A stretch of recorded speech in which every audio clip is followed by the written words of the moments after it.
오늘 말씀은 데살로니가 후서 2장 1절에서 12절까지 말씀입니다. 데살로니가서 후서 우리 말씀을 같이 한번 교독해 보겠습니다.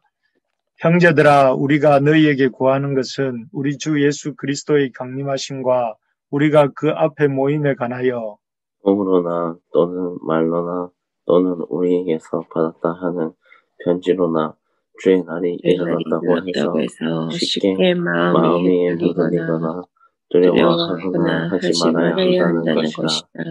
누가 어떻게 하여도 너희가 미혹되지 말라. 먼저 배교하는 일이 있고 저 불법의 사람 곧 멸망의 아들이 나타나기 전에는 그날이 이르지 아니하리니 그는 대적하는 자라 신이라고 불리는 모든 것과 숭배함을 받는 것에 대항하여 그 위에 자기를 높이고 하나님의 성전에 앉아 자기를 하나님이라 내세우느니라.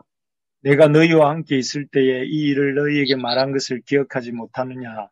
너희는 지금 그로 하여금 그의 때에 나타나게 하려 하여 막는 것이 있는 것을 아나니 불법의 비밀이 이미 활동하였으나 지금은 그것을 막는 자가 있어 그 중에서 옮겨질 때까지 하리라. 그때에 불법한 자가 나타나리니 주 예수께서 그의 입의 기운으로 그를 죽이시고 강림하여 나타나심으로 해하시리라.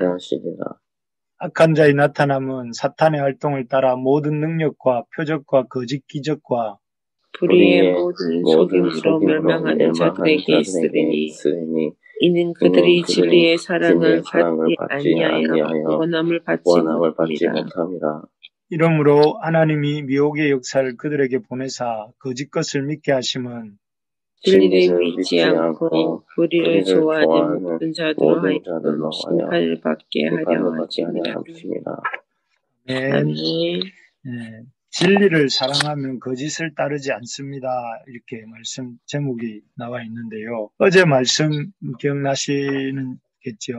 어제 말씀은 통해서 데살로니가 전서를 쓸 당시인 1년 전과 다름없이 여전히 그 외면적으로는 유대인들의 핍박과 내적으로는 거짓 선생들로 인해 분열의 어려움을 겪고 있었던 이 데살로니가 교회 성도들에게 바울이 뭐라고 이렇게 편지를 쓰느냐면은 그 당면한 내적 어려움과 외적 고난에 집중하기보다는 거시적 관점으로 긴 안목으로 우리 삶을 볼 것을 이렇게 당부했다 이렇게 보았습니다. 그래서 지금 당장은 내후외환 전적으로 안으로는 이렇게 거짓 선생들의 악한 활동이 있고 또 외적으로는 유대인들의 핍박 또 로마 당국의 핍박이 있지만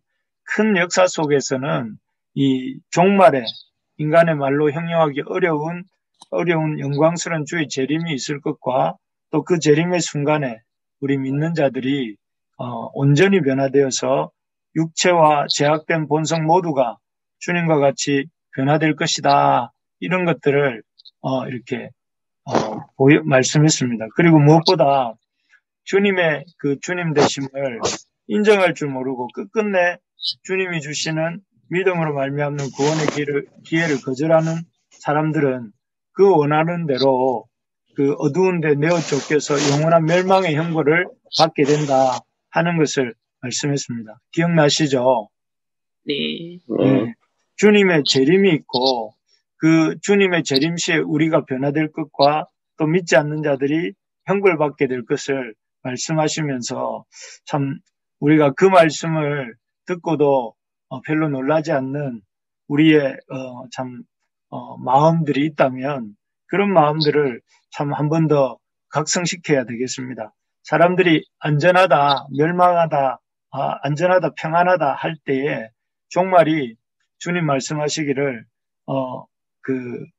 이 도둑같이 임한다 하셨고 종말은 결단코 없을 것이다 이렇게 사람들은 말을 하지만 주님은 반드시 마지막 주의 날이 있다 이렇게 말씀하시면서 그날에는 영광스러운 주님을 주님으로 믿는 사람들에게는 영광스러운 날이 될 것이고, 끝내 주님 되심을 부정하던 사람들에게는 그들의 그런 그렇게 주님을 부정하는 대로, 주님 없는 대로 가서 그들은 영원히 거기서 머물게 될 것이고, 주님의 자녀들은 그분과 함께 영원히 거하게 될 것이다 하는 것이 이 성경이 말하는 큰 그림입니다. 할렐루야. 이 놀라운 영적 진리를 우리가 깨달을 수 있기를 바랍니다. 우리 인생이 그 주님의 날에 그 어마어마한 하늘의 불꽃같이 수많은 하나님의 능력자들과 대동하면서 그 어마어마한 주님의 영광에 참여하게 되었고, 또 영원히 우리가 어둠이 아니라 폐쇄된 어떤 통속이 아니라 우리가 어떤 이 갇혀있는 이 공간에 아니라 이 주님의 빛나고 놀라운 영광이 가득한 그 세상에 우리가 참여하게 된 것은 참으로 놀라운 축복인 줄 우리가 깨달을 수 있기를 바랍니다.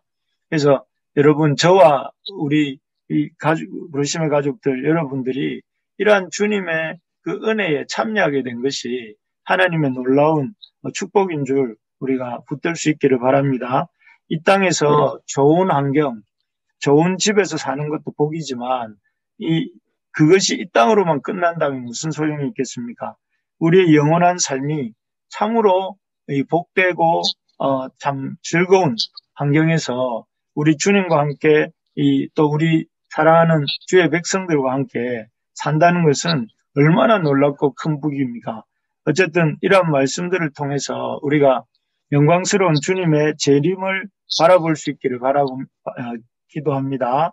그래서 그 하늘의 영광스러운 그 영광스러운 어떻게 표현할 수가 없는데 그 영광스러운 잔치에 참여할 그 때를 사모하면서 우리가 살 것을, 이것이 데살로니가 교인들에게 바울이 당부하는 것이기도 하고, 또 우리가 되기도 우리에게 주시는 말씀으로 받는 우리가 될 수도 있어야 되겠습니다. 그러면서 이 말씀을 들려주니까 어디든 그렇지만 또 이 말씀을 곡해하는, 그래서 자기들의 어떤 그 이익을 위해서 하나님 말씀을 이용해 먹는 사람들이 나타났습니다. 그 데살로니가 교회 안에 나타났는데 2절입니다. 우리 2절을 한번 읽어보겠습니다. 시작. 예언이나 말씀 또는 우리에게서 받았다 하는 편지로나 주의 날이 이르렀다고 해서 쉽게 마음이 흔들리거나 두려워하거나 하지 말아야 한다는 것이라. 여기 보면 어떤 사람들이 나타났느냐 하면은 이미 주님의 날이 이르렀다. 바울이 종말의 마지막 날에 주의 날에 있다고 했는데 어떤 사람들이 이미 주의 날이 임하였다 하면서 사람들의 마음을 흔들리게 하고 두려워하게 하는 그런 사람들이 나타났다 하는 것입니다. 거기에 대해서 바울은 3절에 보면 누가 어떻게 하여도 너희가 미혹되지 말라. 그런 말에 미혹되지 마라 하고 이렇게 합니다. 그래서 아마 그 데살로니가 성도들 중에는 정말로 주님이 벌써 오셨나 하고 이렇게 그들의 미혹하는 말에 좀 기가 쫑긋하는 이런 성도들이 있었던 것 같습니다. 사실 예나 지금이나 이단들의 대표적인 거짓말이 무엇이냐면은 주님이 이미 오셨다는 거죠. 그리고 주님이 이미 오셨는데 자기들 가운데 오셨다라고 주장하는 사람들이 있습니다. 이 대표적인 그런 사람들이 여호와의 증인이라는 사람들이 그렇습니다. 그 사람들의 말에 의하면 예수님은 1874년에 오신다고 했고, 그래서 그날을 대대적으로 알렸다고 합니다. 그런데 1874년에 주님은 오시지 않았고, 그래서 그들이 또 날짜를 계산을 잘못했다 하면서 1914년으로 이렇게 바꾸었습니다. 그런데 그날도 아시는 것처럼 오지 않았습니다. 그래서 결국은 이들이 뭐라고 말을 했느냐 하면은 1914년에 오셨는데 영적으로 재림했다. 그래서 우리가 보지 못할 뿐이지 주님은 이미 오셔서 영적으로 재림했고 우리는 그 재림 시대를 산다 이렇게 말을 바꾸었죠. 그러니까 결국은 계속 이렇게 자기들의 어떤 그 주장은 주님이 오셨고 그 주님 오심에 동참하려면 자기들 모임에 참여해야 된다는 것처럼 얘기를 했던 것이 그들의 주장이었습니다. 요즘이라고 할 수 있는지 모르겠지만 안상홍 증인이라고 하는 이단이 자신들의 교주가 안상홍인데 이 안상홍이라는 사람이 죽어서 1988년에 그 올림픽 경기 때 잠실 메인 스타디움으로 공중 재림한다고 했습니다. 근데 오지 않죠. 그러니까 그들이 다시 뭐라고 주장했느냐면은 그 여호와의 증인들처럼 이렇게 그 재림주인 안상홍의 영이 그의 부인에게 임했다는 것입니다. 그래서 그 부인을 하나님 어머니라고 부르면서 이렇게 재림 예수로 안상홍의 죽은 안상홍의 아내를 이렇게 섬기면서 이렇게 있습니다. 그래서 이런 주장들은 다 공통점이 뭐냐면은 주님이 이미 오셨다고 하면서 사람들에게 두려움과 이런 불안감을 조장하고 그 불안감과 두려움을 이용해서 자신들의 교주를 믿게 하거나 교리를 믿게 하거나 그래서 주님의 그 하나님 말씀을 왜곡하고 자신들의 이익을 도모하는데 이렇게 써먹는 이런 이단들의 또 미혹하는 자의 또 사단의 역사의 대표적인 방법입니다. 그렇기 때문에 여러분 누가 예수님이 오셨다, 재림하셨다 이런 소리를 들으면 여러분 그런데 미혹되지 말기 바랍니다. 속지 마시기 바랍니다. 이것은 역사 이래로 수없이 많은 이단들이 이용해 먹었던 것입니다.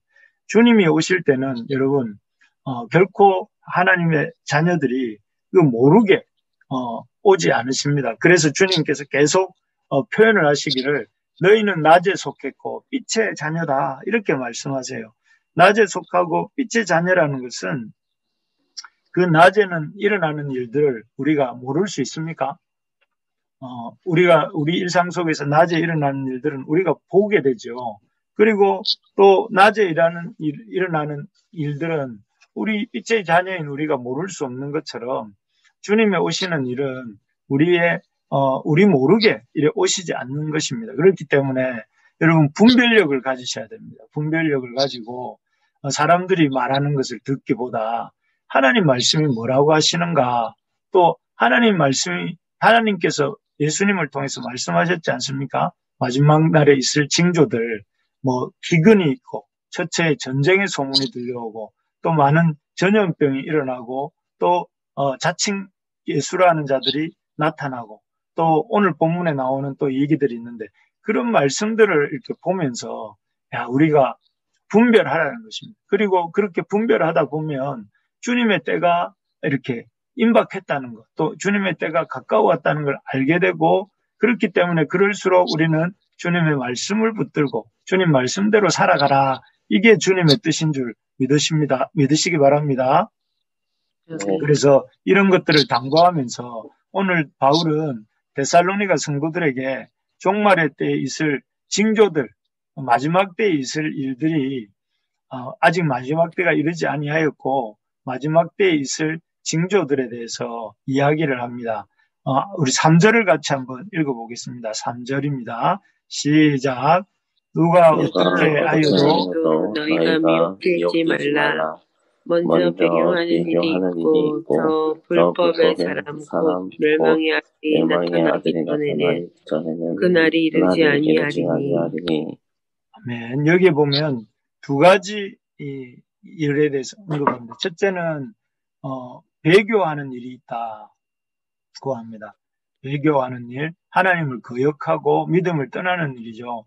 그리고 멸망의 아들이 나타난다 이렇게 말합니다.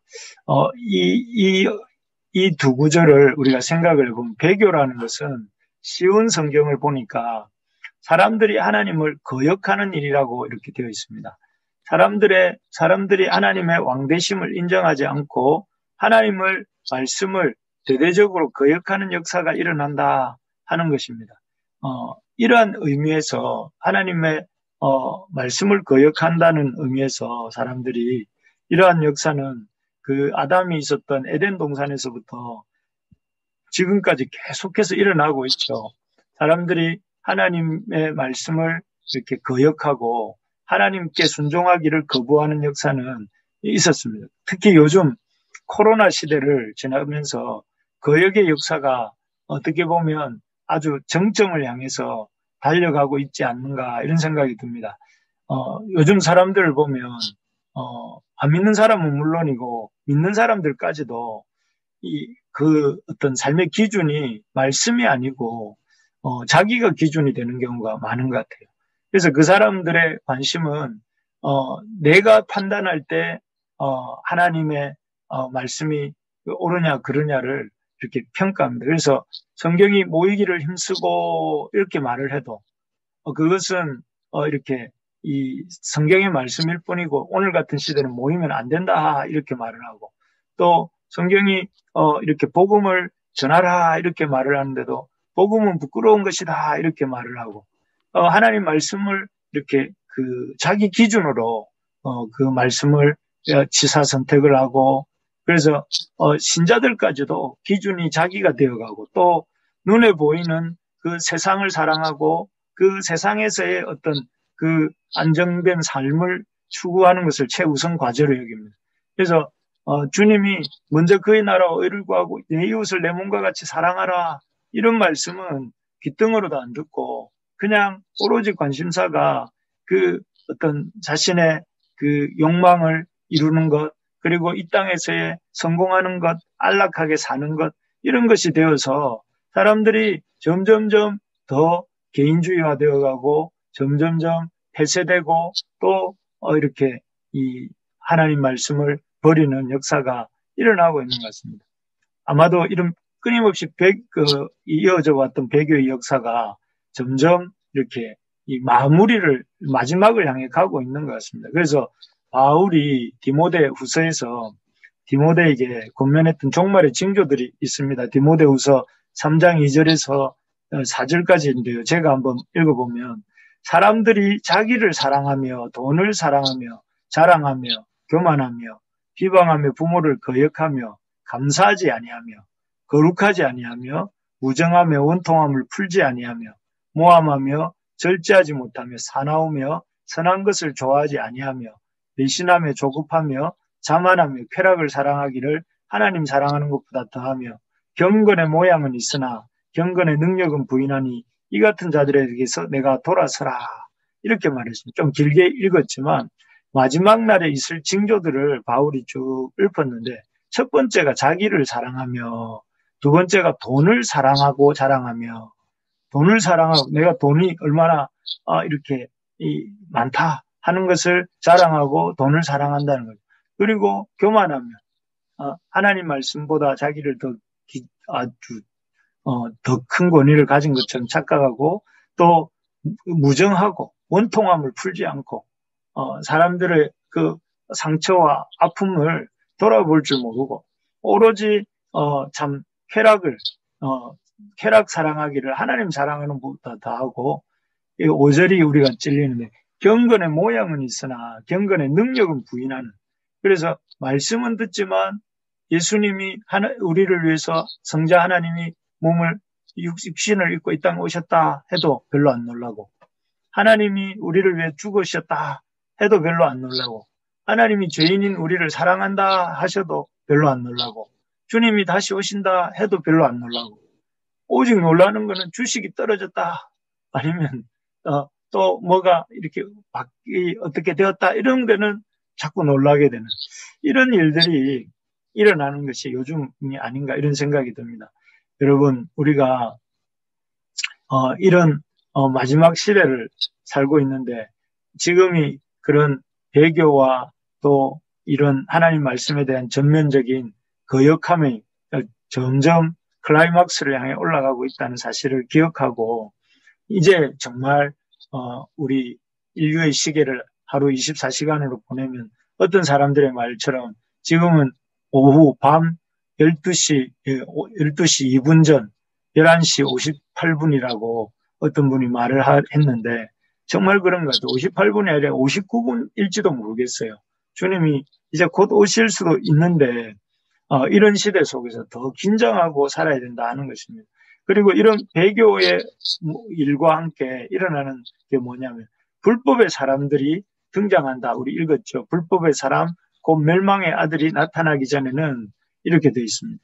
이 불법의 사람이 누군가 하는 게 이렇게 오랫동안 논의되어 왔었습니다.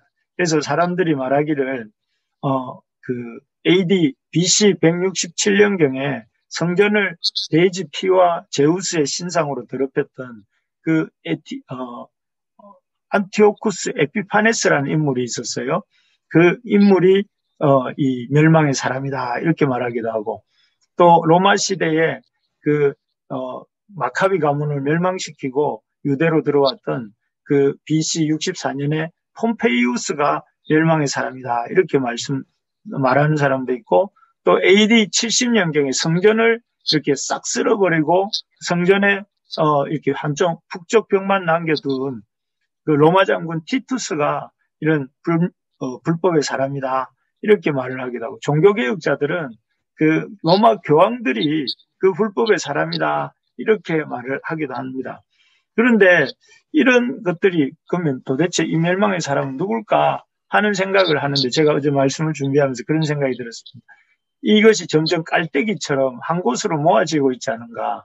그 어떤 한 특정한 사람을 가리키기보다 이 멸망의 사람은 계속해서 시대마다 어떤 멸망의 사람이라고 부를 만한 사람들이 있었는데, 이 마지막 날에는 그 멸망의 사람의 그 파워의 정도가, 어떤 그 영향력의 정도가 아주 막대한, 그래서 여기 보시면 4절에 보면 뭐라고 되어 있습니까?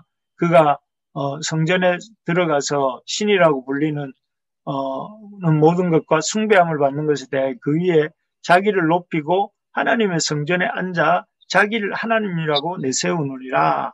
이렇게 해서 어떻게 보면 마지막 날에는 아주 이렇게 그 절정에, 그 교만의 절정에 서서 스스로를 하나님이라고 일컬으면서 심지어 하나님의 성전, 하나님의 그 백성들 가운데서도 그런 어떤 사람들이 나오게 된다 하는 것이죠. 최근에 어떤 목사라고 하는 분이 하나님이 나한테 까불면 죽는다 이런 표현을 말을 했습니다. 참 부끄럽고 참남한 말이죠. 어떻게 그런 참 목회자의 입에서 하나님에 대해서 그런 표현이 나올 수 있는가, 그런 생각을 한 적이 있는데, 하나님께서는 참 이런 어떻게 보면 하나님의 하나님을 대적하고 자기를 하나님보다 더 높이 놓고, 그리고 하나님에 대해서 이렇게 함부로 행하는 사람들의 시대가 올 것이다 이렇게 예고를 이미 하셨던 것이죠. 그래서 아까도 말씀드린 것처럼 이 시대가 11시 58분이 아니라 59분 아닌가 이런 말씀을 드린 것입니다. 그래서 앞으로 이런 일들이 더 많이 일어날 것 같아요. 교회에 대한, 교회에서의 좀 어떤 하나님 백성이라고 하는 사람들의 점차적인 배교와 또 그리고 멸망의 사람들의 등장이 일어날 거게 될 것이다 하는 것들을 미리 알려주면서 바울은 데살로니가 성도들에게 그런 사람들을 분별하면서 그런 지금 이미 주님이 임했다라고 하는 말을 속지 말라. 앞으로 더 이런 일들이 더 일어나고 난 뒤에 주님이 오신다 하는 걸 얘기하는 것이죠. 그래서 우리도 이러한 시대 상황 속에서 어떻게 살아야 될 것인가 하는 것들을 이렇게 생각해야 되는데, 우리 7절, 6절을 한번 읽어볼까요? 6절, 7절 우리 같이 읽겠습니다. 시작. 너희는 지금 그로 하여금 그의 때에 나타나게 하여 먹는 것이 있는 것을 아나니 불법의 비밀이 이미 활동하였으나 지금은 그것을 먹는 자가 있어 그 중에서 옮겨질 때까지 하리라.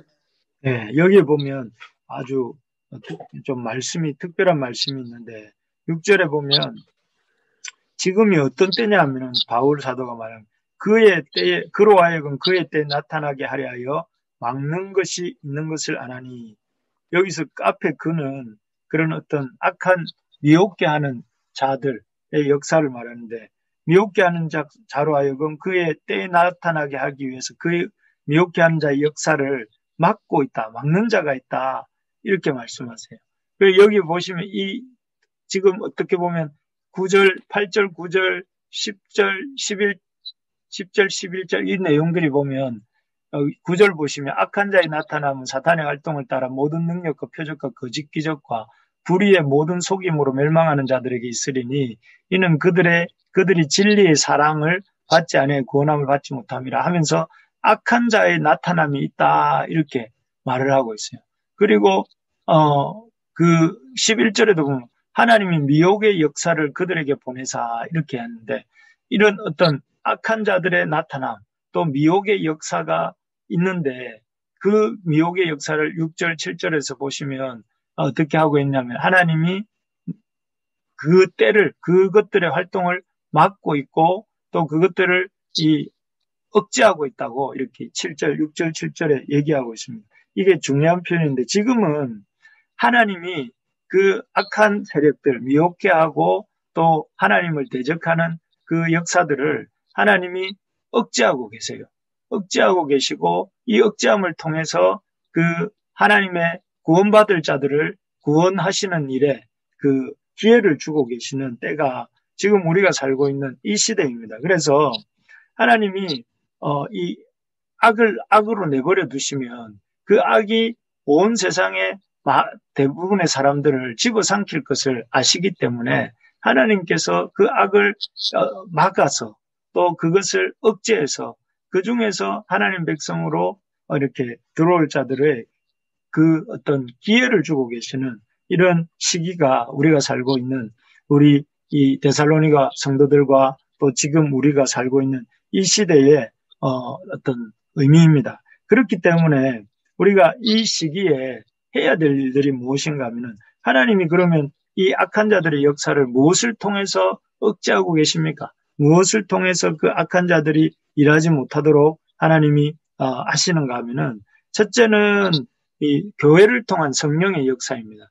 그래서 교회를 통해서 하나님은 지금도 이 교회라는 하나님의 믿음의 백성들을 통해서 이 성령이 역사하심으로 말미암아 이 악한 생각들이 이 온 세상을 이렇게 캄캄함으로 몰고 가지 못하도록 끊임없이 교회를 통해서 빛을 공급하시고 또 교회를 통해서 하나님의 영광을 보여주시고 교회를 통해서 하나님의 백성들을 통해서 진리의 불빛이, 등대의 불빛이 비치게 하시는 그런 일들을 하고 계신 거죠. 그래서 지금 이 새벽을 깨워서 기도하는 저와 여러분들, 또 힘든 중에도 예배드리고 있는 이 땅에 하나님의 많은 백성들을 통해서 무엇을 하시느냐면은 악을 억제하고 악으로부터 하나님의 백성들이 하나님 백성될 자들을 불러내시고 또 하나님의 구원 역사를 이루시는 막대한 일들을 하고 계신 것이죠. 그래서 저와 여러분들이 이러한 하나님이 교회를 통해 우리 교회를 통해 일하시는 하나님의 영광을 볼 수 있기를 바랍니다. 네. 우리를 그저 이 땅에 관광하듯이 지금 머물게 하신 것이 아니라 우리를 이 땅에 그 119 요원처럼 참 하나님의 구원의 역사를 감당하라고 이 땅에 두시고 계시고 우리가 어떤 일보다 관심 갖고 해야 될 일들이 뭐냐면은 하나님 나라의 백성으로 살아내는 일인 줄 믿으시기 바랍니다. 우리가 이 땅에서 할 일이 있습니다. 그게 뭐냐면 하나님 나라가 이미 시작되었다. 하나님 나라에 그 시작된 하나님 나라에 들어가기 위해서는 우리 주님이 우리를 위해 하신 일을 믿음으로 받아들여야 된다. 그리고 그 믿음으로 받아들일 때 이 땅에서 하나님의 복을 받아 누릴 수가 있고 이 땅에서뿐만 아니라 우리가 주의 날이 임하였을 때는 영원한 영광 중에 들어간다는 사실을 알리면서 이 땅에 가짜 어떤 그 영광에 속지 말아라. 이렇게 우리가 알려줘야 되는 것입니다. 그리고 그 일을 위해서 우리가 하나님의 공동체로 혼자로서는 할 수 없으니까 교회를 통해서 열심히 동참하고 섬기는 우리가 되어야 되겠다 하는 것입니다. 그리고 그것을 위해서 우리가 힘써 해야 될 일들이 무엇이냐면은 이 교회를 통한 하나님의 역사를 또 이렇게 열심히 알리는 일들을 해야 되는 것입니다. 저를 포함해서 우리 성도들이 이러한 주님의 놀라운 진리를 이렇게 진심으로 믿는 자들이 되기를 축복합니다. 아멘. 주님의 말씀은 그냥 하시는 말씀이 아니고 진리의 말씀이고 지금도 이 주님의 진리의 말씀을 믿고 붙드는 자들을 통해서 하나님 일하신다는 사실을 우리가 기억하면서 주님 말씀대로 살기에 힘쓰는 저와 여러분들 되시기를 예수님의 이름으로 축복합니다.